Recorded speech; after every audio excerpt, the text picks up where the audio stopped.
Hello YouTube. So you're probably wondering, why is my face naked? Well,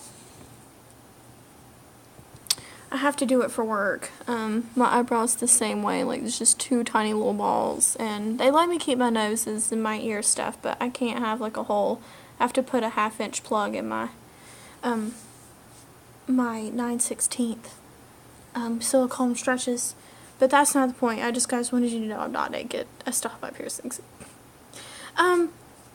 The main thing I want to talk about, this gay marriage debate. Why is it a debate? It shouldn't be a debate to allow somebody to love who they want to love. We are all given a right, and it is to love. Love. It shouldn't matter what's in your pants. It shouldn't matter what gender or sex you are. I don't care if it's 2 men, 2 women, or a transgender and a pansexual, or whatever combination of the two. Because it's love. 2 people love each other, and it should not matter if they're homosexual or not. It is bothering me because everyone's like, or not everyone, but like the religious people, I'm not going to name any religions because I'm going to offend somebody some way or another. But they're saying, oh, it's going to ruin the sanctity of marriage. Oh, it's going to ruin our tradition. We've already soiled our tradition. We have divorce. And the divorce rates are over 50%. Couples who get together, the average amount of years they stay together are 7 to 10. The average amount of marriages that those divorced people have are like 3. Oh, and another little tidbit. This is an actual statistic. It's a 2012 statistic. You can go on Google and you can look it up. It is documented. Over 50% of married couples, one person out of that is adulterous. They cheat. They lie and they cheat. And yet we're telling the homosexual community, the religious people are telling the homosexual community, you're going to ruin the sanctity of marriage. We've already ruined the sanctity of marriage as Americans. This is America. Well, listen, no one's saying no divorce. Okay, the Bible thing or whatever, or any other religious book, states that divorce is no. It is a not. It is not something that was permitted. And yet and it's a daily occurrence of people getting divorced. And we tell homosexual people who want the same right to marry that they can't, because they're going to ruin the sanctity of marriage. Pardon me, but I think as America, we've already done it. And you're going to tell them that they're not allowed to love. People who get married most of the time don't love each other completely and fully. And you're going to tell me, you're going to sit here and tell me that I'm going to ruin the sanctity of marriage. The statistics are out there, people. Go look it up. We, as Americans, have ruined the idea of marriage. Because we say, well, if we can't fix this marriage, you just get out of here. We say, oh, well, I'm not happy with my partner, so I'm going to go cheat. Or we have open marriages, or we have swingers, and that never works. All 2 women and 2 men and a transsexual and whoever else, all they want is the right to be able to marry, and for their love, their bond to be called marriage, just like any heterosexual couple. I absolutely abhor the fact that we're pointing fingers at them and that they're sexually immoral and everything else, but it's okay because, baby, if I don't want to be with you for like 3 or 4 years, if we're together 3 or 4 years and I don't like you, I'm just going to divorce you and move on. No. You don't get to do that. And then point your finger at the gay community and you tell them that they're ruining it. No. You don't get to do that. It's completely unfair. I don't care what your religion is. I do not care. You are not going to deny a set of people the right to love each other. And you're going to sit here and claim that you're so much better than they are? No. We are not better than anyone else. Therefore, equal marriage will be passed. Equal marriage will happen.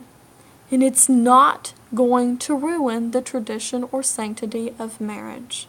And by the way, I just thought everybody should know, just because homosexuals cannot reproduce doesn't mean they're not taking care of children who need homes. They're taking them in from adoption places. They're taking them in from third world countries. We as Americans think it's so wrong for them to parent. No, because you're taking and aborting, we're aborting thousands of children a day. We have the day after pill. We have abortion. We have methods of killing lives. And we call their parenting inhumane. No, it is not. They are taking care of the children you birthed and put up for adoption. We say we're better than animals. We're not. Because animals don't leave their children. They don't abort their children. They mourn their children. And yet we can let 16-year-olds buy the day after pill, and we can put 18-year-olds on a table to get an abortion like it's nothing. We have third-term abortion, which means they go in the vagina, they cut up the baby who's full grown, and they suck it out through a vacuum. We in America, we kill our children. So you're going to tell me that a homosexual couple is going to ruin the sanctity of marriage and that they are going to ruin our children?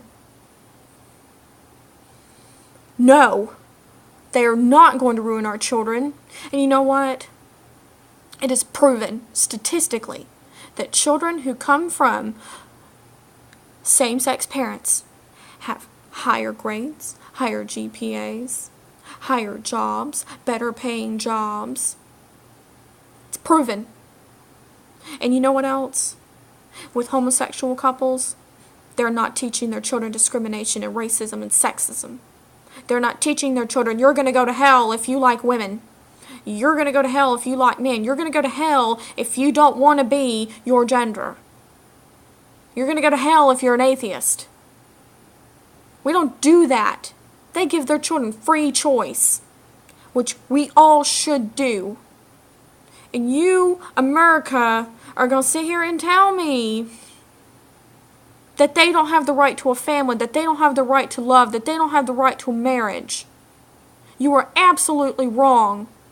And one day, 50, 60 years from now, when your great-grandchildren or your grandchildren look back at this moment, and they're going to ask, what did you do to allow everyone to equally marry? And you're not going to be able to say anything because you chose to discriminate. Religion, I respect who all believe it. I don't. I'm an atheist. But I am not going to sit here and point my finger at you and say you're wrong. I'm not going to sit here and take away the rights of another person because of my religion. It's okay to preach your doctrine. But don't infringe upon the rights of other people because of your religious beliefs. If someone isn't, if somebody isn't a Christian or somebody isn't a Muslim, they're not. And the Bible isn't applicable to them because they don't believe. They believe in something else. And that's okay. So don't sit here and tell me, don't take away the rights of the minority based on religion. Okay. Don't tell me just because they can't reproduce, they can't have families. And don't tell me they're going to ruin the sanctity of marriage because America already has. That was my soapbox rant today. I hope you guys watch it, and I hope you realize that everyone deserves the right to love. Free love. And everyone, and everyone, and everyone, they're a person. They're a human at the end of the day. And you, the homosexual, the heterosexual, transgendered, male, female, black, white, Muslim, Christian, those are just groups we put people in. At the end of the day, when you take off your clothes and you look in that mirror, guess what you are? You're a human. And we all have to be treated with that integrity. And we all need to be respected with that integrity. Thank you.